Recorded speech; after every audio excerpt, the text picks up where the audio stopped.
Бұл альбомға дәл бүгінгі күнді 101 қыз-келіншектің есімі енгізілді.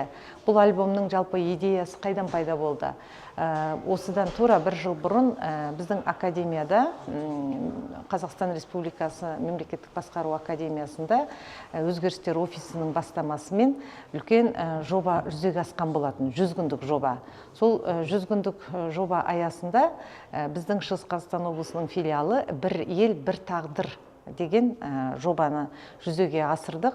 Сол «Бір ел, бір тағдыр» жобасының аясында осы мемлекеттік қызметші әйелдерге арналған осы бір альбомды құрастыруды біз бұл жобаның өнімі ретінде ұсынған болатынбыз.